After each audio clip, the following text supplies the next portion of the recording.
Hey, Remax Platinum World out there. Ken and I are recording a session that we actually did last week. It was such a great hit.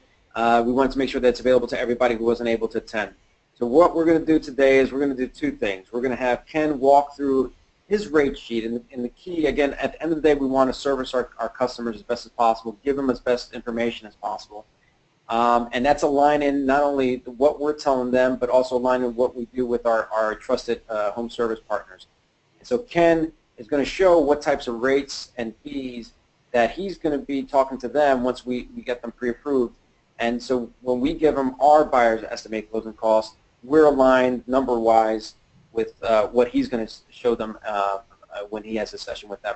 So right now he's going to walk through his rate sheet, and then he's going to turn it back over to me, and I'm going to show you how you could put in trend, set your preferences so they align exactly with the types of rates and things that the consumer is going to expect to hear from Ken, so we're all talking the same language. Great? Off to you, Ken. Awesome. Yeah, one of the things that you had touched on, Guillermo, is that expectation management. It's a word I feel like I use on a daily basis is critical. And there's nothing worse than having a fee sheet that's sent out that's missing something. And I'm guilty of it too from time to time. You know, you forget to put the transfer tax in, or you forget to put the title insurance in, and you send out a fee sheet, and it's, you know, simple enough, just somebody who's curious about a house. You send out that fee sheet, and the numbers come back, and they're like, well, wait a second, this isn't what you said it was going to be. And you're like, well, you know, I forgot to put the transfer tax in there. We're not even talking about down the road when we disclose the loan. That's a totally different story. We're just talking about simple, you know, good faith estimates, fee sheets. You know, what am I going to need to buy this house? And I found that, you know, the trend closing cost estimate and most mortgage companies' closing cost estimates differ. And sometimes when that difference is a big number, it can really start to kind of drive a credibility wedge into the transaction that we want to try and avoid. And the best way to do that is to make sure that we're all on the same page. So what I'm going to do first is I'm going to walk through our fee sheet. We call it our fee sheet. It is it's the form that we send out to our borrowers when we do a pre-approval. This is just to give them an idea of what the closing costs are going to be on a property if they choose to move forward on it, or if they give us a sample sale price. We want to run numbers on that particular sale price, those particular taxes. And I want you folks to understand too what it is we're sending out to the borrowers, because I believe you guys get CC'd on these things too. So all of our fee sheets are going to be broken into a couple different categories.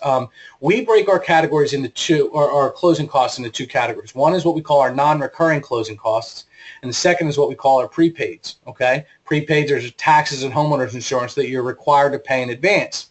That prepaid is kind of a, Guillermo, correct me if I'm wrong, that's one of those areas that we kind of get tripped up, because Trend's idea of prepaids is a different definition than our idea of prepaids. Is that correct?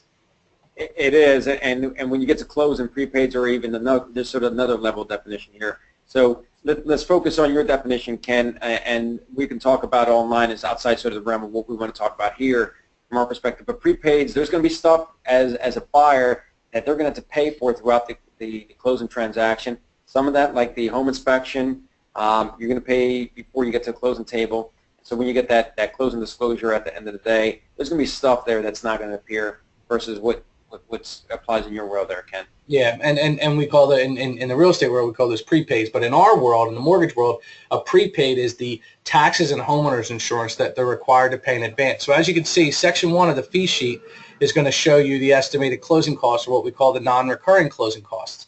Section 2 down here is going to show you the estimated prepaid costs. The estimated prepaids are going to be your interest from the day you settle through the end of that month, 12 months worth of homeowners insurance, of course, escrows for homeowners insurance, those 2 months, and your property taxes. Now, in your world, your closing cost estimate is actually going to break your taxes down into taxes that are reimbursed to the seller and taxes that are sent into your escrow account. In our world, when we send out a fee sheet, it's all in one. It's always 12 months worth of taxes that get set aside for down payment, you know, for your prepaid items, and we show that number here. The transaction summary is just essentially, it's a breakdown of what you're going to find in these two categories. If you start down here, your total estimated funds needed to close, it's very simple. We start with the sale price. From there, we move on to the estimated non-recurring closing costs, which in this case are $11,252. Your estimated prepaids, which is your taxes and your homeowner's insurance, which is $9,951. That gives you your total costs. we're going to give you a loan amount for 404. So the difference between what you need and the loan amount essentially is how much you need to bring to the table. In this case, they're getting a $2,300 lender credit from us, and they're getting a $5,000 seller assist. So essentially, the borrower needs to bring with them $115,021. When you're in this range and it's off by $200, maybe not that big of a deal. But when you're in this range and it's off by, or when you're in a lower range and it's off by $400 or $500, it starts to become a big deal. The third piece, or excuse me, the final piece of this fee sheet that you're going to recognize is the total monthly payments. When you're looking at the transaction summary, you'll see all the cash to close on this side, and you'll see the monthly payment on this side. Principal and interest is $1,957. In this case, they do have a second mortgage, and that's where that $300 comes from. But their housing insurance is $110. The real estate taxes are $635. So they're looking at a total of $3,030, including that second mortgage. All right. And this is the breakdown. Now, some of the fees that we can control that we want to plug into to Trend are adjusted origination charges, which is the $125, the $295, and the $90 and the $495. That's going to add up to $915 in all cases. Your appraisal fee, we estimate $450. I know Trend has a default that's a little bit less. Your credit report, Trend estimates less. We're at $50 there. Tax service, flood certification, and in this case, a project questionnaire, which I'll come back to here in a minute. So, Guillermo, why don't we go ahead and pull up the Trend default screen, kind of walk them through where, when they log into Trend, what steps they need to take so that we can put in some new defaults. Sounds great. So I'm now going to make you the presenter, so everyone should be able to see your screen. Great. Let me know when that's clicked in. Is that working there for you? Yep, we're ready. All right, so I'm going to show you where to set the preferences first. So I'm writing my buyer's estimated closing costs, but what I want you to know is, and be able to set up front, is head over to My Trend on this drop-down menu. You're gonna click on that. You're going to go to Preferences all the way down here on the left-hand side in that category, My MLS, on the left-hand side. You're going to click on Preferences. Now from there, you've got these three options on the left-hand side. We want to be in Financial Functions. Let me just switch off so you can see. All right, we're now in Financial Functions. And down here, what you have is on the top end half, you've got the buyer's estimated closing costs, preferences. And on the bottom end, sort of outside what we want to talk about today, but you've also got your seller net sheet. If you want to come back here and set preferences there later on, that'd be good. But just focus on the estimated closing costs. I've defaulted mine to Philadelphia, since that's where the bulk of my business is taking place. But if you want to be in Montgomery County, you can change that too. Delaware County, Bucks County, whatever the case may be, set the default there.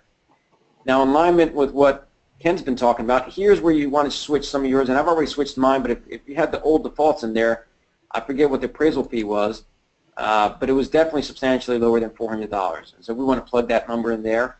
Actually, so with the appraisal fee, in this case, it was $450. And I think that you're okay estimating $400 in most cases. That's what it'll be. But if you want to put in there $450, that would be a better number to estimate. Yeah, I'll put that in there because I'd rather sort of not surprise them with the large number at the end of the day if they go to you versus after they've already got a number from us. So we got the $50 credit report. This number I think you gave us, Ken, previously, the $390 for doc prep. All right. We've got underwriting at a $495 charge. And then tax escrow service, we have it at $85. And the flood cert we have as $8. Correct. Now, the document preparation fee, because of the way Trend is set up and the way our fee sheet is set up, there's no, the fees aren't labeled the same, but I feel like as long as they add up to the same, that you're in good shape. So the doc prep fee should actually be $495 minus $915, should be $420 instead of $390. All right, so we're going to make that change here, $420 there into the doc prep fee. We've got two changes we've made. The courier, the wire, and the escrow waiver, we're still keeping that at $0. Does that make sense? Correct. All right. Now, they're defaults. So escrow waiver is always going to be, if a borrower decides they want to waive escrows, it's going to be either 0.25% charged on the loan amount. So if it's a $100,000 loan, that'll be $250. or sometimes we can waive the escrow waiver fee depending on where rates are that day. But we'll worry about that on another day. And that's a great point. It's like there is still some thinking that goes into this, guys. So these are defaults, but as you're reviewing your buyer estimate closing costs, you've got to study it, understand it, know where things may have to move a little here and there depending on what the situation calls for. Moving on from the mortgage origination costs, title insurance costs, that's going to auto-populate if you put the, I'll show that in the next screen. You put the price of the property and the property itself, it'll shoot out what the title insurance cost is going to be for you. So then I just move on to the other closing costs. And this is sort of what we settled on in terms of numbers the last time we did this class. But the mortgage recording, I think, Ken, tell me if you're still comfortable with this number, $475. Yeah, so your recording fee will be much higher. Well, not much, but your recording fee in Philadelphia will be higher than it is in Delaware County. It's $475 in Philadelphia for this particular property. I have $350 estimated on this particular fee sheet, so because it's a Delaware County recording. So I think that you're fine using $475 if that's where a majority of your business is, and if it ends up at $350, then it's less than what they'd expect. Right, and I think I'd rather have them pleasantly surprised that it's lower than surprised that it's higher. Sure. The notary fee, again, we had $335. Commission paid for the buyer. That's where you can put in your $395 for Remax Platinum. And then the rest of it, so some of this stuff comes sort of that paid out of closing or paid outside of closing. Guillermo, if I could just interrupt for 1 second on that commission to the buyer from the buyer. If we send you a fee sheet, if you don't see your fee on there, please let us know. Obviously, different companies have different structures and different ways of doing things, so it's not always going to be on our fee sheet. But if we send it over to you, which we should be CCing you on these fee sheets. If you see one and it's missing the $395, let us know. We'll add it and resend it. Right. From our perspective, that default's at least the $395. Could be more, but it's at least the $395. And I think that's everything we need here in terms on the buyer side. Anything else you want to add there, Ken? No, I think that's all. That's everything from a default standpoint. So let's go ahead and save those defaults. Click that save button all the way at the top right-hand corner here. All right. And then let's run a property. Let's run that property that you and I just talked about, which I believe was... Yeah, it means switching over from finance and statistics. We're going to head over here on the left-hand side, financial tools. Buyer closing costs. And one of the things that I always like to do is autofill from the address or the MLS. That way it pulls from the public records the actual taxes that apply for that property. You can type in the address with the zip code and that should fill there. We're in, which town is this again? It should be Garden Valley. Garden Valley, there we go. We found that there. We're going to type in John Smith there. The sales price that we're looking at is $505,000, so we'll put that into that field. Yep. Right there. And we're looking at... We're actually looking at a loan amount of $404, which is correct. It looks like you have that in there. Yeah, we're going to close, I don't know, let's pick July 31st. Well, let's do, we have a 17 days worth of interest in here, so. Okay, let's go back. That's 10, go the 17th of June. 17th of June. All right, we're going to quit closing then. Yeah. We got I thought I heard a $5,000 seller's assist, is that correct? In this case, it's $5,050. $5,050 and any owner's deposit? Nope. Going to put that. We're going to switch that to dollars there. It's $5,050. Mm-hmm.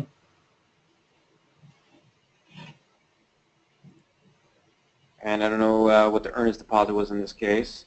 We have zero for earnest deposit for the time being. All right. That takes care of the left hand here. I'm going to go right on the right hand side. It's a conventional loan, 20% down. We'll just stick with one mortgage for now, and I think the interest rate we said was 4.125. Mm-hmm. You want to fill in those highlighted areas. As I scroll down, you'll see that it's auto-populated. It has the transfer tax for that jurisdiction, right? It's that 1%, so you don't have to think about that. And here's what all those items that we did in that preferences show up. Here's the appraisal fee that shows up, the credit report, doc prep, underwrite, and all this on the left-hand side. And as I scroll down further, you'll have some title insurance policies. Again, by knowing where the property is and the property value, it automatically fills it in for you. That's why it's important to pull from the public records. And then over here on the left-hand side, we have the lender escrows. It defaults to, 7 months, 13 months for the taxes here, and then 2 months on homeowners, 2 months on condos, and 2 months on mortgage insurance, which is 0 here because we're doing a conventional. Those things may fluctuate, depending on some of the requirements. But I think that, Ken, you're comfortable with those escrows? Yeah, absolutely. They're fine. And then if you scroll up with that one area that we have to make sure we touch on too is that homeowners insurance, right? That was prepaid 12 months worth of homeowners insurance. So where did that show up? Oh, there it is. Under other closing costs, you want to put in the homeowners insurance there. And that's a quote where you sort of get comfortable over time what that could be for that type of property, for that type of coverage. And in this case, we have $110.32 a month. And obviously, when we're doing pre-approvals, we are going to be estimating homeowners insurance, like Guillermo just said, something we're comfortable with. I mean, I try and stay somewhere between 85 and 110, by and large, with most properties. If it's a really expensive property, I might go higher. If it's a property that's a pool, and I know that, I might go higher. But that's about $1,323 a year, and I think that's the number you would put in there. Yeah, and I'd say I would have guesstimated about $1,200, and so that's right in line with where it could be. Okay. Home inspections, again, you can start putting those things in there. For this purposes, I'm not going to put that in there right now, but you could fill in a home inspection $300, termite maybe $150, radon maybe another $100. This is where you would fill that in for your client. But just to keep it consistent with what we saw on your fee sheet, I want to sort of leave that out of the equation right now. Mm-hmm. I think that's everything. And so at that point, and then you got your buyer reimbursements, guys. Again, another reason to auto-populate that property in there. It'll tell you, once you fill in the closing date, how much the buyer needs to reimburse the seller for the county taxes that the seller has already prepaid for the year. So all good stuff to sort of keep in there. You'll be able to pull information from my fee sheet, especially with loan type, down payment amount. If there's an address, you can plug the address in, but if you know the address of the property you're running estimates on, then you'll have that. But those are going to be the key pieces to pull off of our fee sheet, is to pull off the loan type, the interest rate, the loan amount, and of course, what kind of down payment you're looking at. And if you can pull those pieces into trend, and your trend fees are pre-populated correctly, then your fee sheet should come out very, very consistent with mine. In some cases, or most cases, a little higher than mine, which is kind of what we want too. That's a good thing. Yeah, and what it's really easy if you sort of fill in the highlighted areas. Mm-hmm. What people tend to forget is the ones that are not highlighted that absolutely impact the bottom line number is over here on the left-hand side, the seller assist and the earnest deposit. Mm-hmm. They're not highlighted, but they absolutely impact how much money you're going to bring to the closing table, right? Now, with everything filled in, you then go to the top of the menu here, hit that preview report, and now you've got a buyer estimated closing cost that goes through basically everything that you went through on your fee sheet there, Ken, and it aligns with what Ken's going to ultimately speak to them about when they sit down to have their consultation on the mortgage end. Big estimate, best summary up here. Mm-hmm. Over here on the left-hand side, you got your closing costs. So you're looking at mortgage origination costs of about $2,000 and change. So let's make a note of that real quick, because the trend calls those fees mortgage origination costs. So some of the fees you're going to see under mortgage origination costs are 14 days worth of interest, the appraisal fee, the credit report fee. But in our world, in the banking world, the origination charges are basically the $915 that we had talked about before. So just another situation where kind of terminology differs over the industry from real estate to mortgages. But our adjusted origination charges are $915, whereas your fee sheet will show mortgage origination charges of $2147. And in case that question ever comes up, that's how you would explain the difference. It's just a difference in terminology. What they're showing you here on trend is all of the fees associated with getting the mortgage. Right.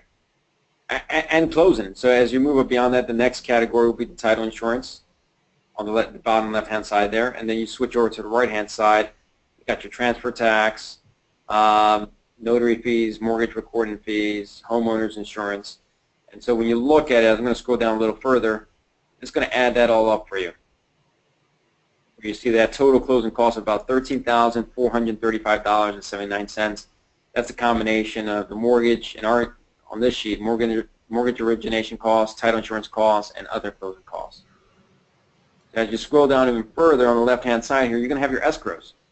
So these are all the taxes and insurance and the HOAs that you've got to prepay and have an escrow in place with the lender, and that's about $8,500 in this case. Reimbursements. So as you know, sellers pay taxes typically in the beginning of the year. So if we're closing here at the middle of June, we've got to reimburse the seller because we're going to own that property as the buyer from now until the end of the year. And so they're entitled to those monies. So as you start going further down, now we've got all the costs stipulated. Here's the transaction summary, right? On the left-hand side, you got your purchase price of $505,000. We got the closing costs. Remember that $13,435 number that was up there. Lender escrows, we just talked about that, roughly around $8,500. Reimbursements to sellers, we just talked about that. All the taxes that they prepaid, it's about $1,200. When you add that all up, they've got to buy the house for $505, and they have all these transaction costs. Total acquisition costs, in this case, is about $528,000. Well, they're going to get a loan from the bank for $404,000. That's that number right there. They're going to get a seller assist from the seller for $5,050. So estimated cash needed to purchase is $119,181.62. Let's not forget it. Now, if you had an earnest deposit, that would have come in there, and that would have subtracted for that $119,000. And then we've got the prepaid services. Remind me, Ken, what's coming up here? So services, from what I remember from our last conversation, is Trend will always default to having your first year's homeowner's insurance paid in advance of closing. Right, right. It is your option to either pay it at the settlement table or pay it before closing.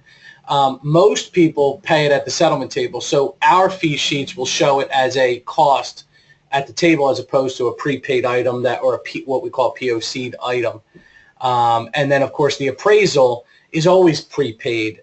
Again, we don't tend to reflect that in our closing cost estimate unless it was already done. So if I'm doing an updated fee sheet for someone who's under contract, then it might reflect. But by and large, that prepaid services is going to include the homeowner's insurance and the appraisal fee. Right, and so for a buyer that you're working with, that appraisal absolutely is going to be paid ahead before closing in all likelihood. That insurance is something that the homeowners insurance, they may have to bring that money at closing. So it may not be $117,000, may again be close to that 119. Right. Number 118 and change. So why is it so important to do both, to get the fee sheet from us as well as doing your own fee sheet? I know sometimes agents will say, they'll just rely on the fee sheet that's given by their mortgage professional, and that's okay. But again, if you look at my fee sheet, I have taxes of $635 a month. You guys have taxes of $701 a month, right? May not seem like a big deal, but I'm just going off of what the agent told me, right, or what the buyer told me. So that what is that $60 a month or $65 a month? That has a pretty decent impact on the bottom line, not only for your monthly payment but also for your cash out of pocket. So having your own fee sheet, having the lender's fee sheet, having both of them really goes a long way in making sure that the end number is going to be reflected, or it's going to be close to what we see in both of those fee sheets, right? Great. Well, that's everything I think we have on our end there. Ken, you have anything else to add? That's it. We wanted to try and keep it short. I know we kind of accomplished that, but we'll work on coming up with a few more of these training sessions, and we're going to post this to YouTube. But if you're watching it and you have any questions about the lender side fee sheet, don't hesitate to give me a call. And of course, I'm sure if they have questions on the trend side, right, you'll help them out with that. Yeah. Any questions? Again, we're always accessible. Give us a holler, shoot us an email, and we're happy to answer them. All right, terrific. Well, everybody have a great day, and we will see each other soon. Hey, guys.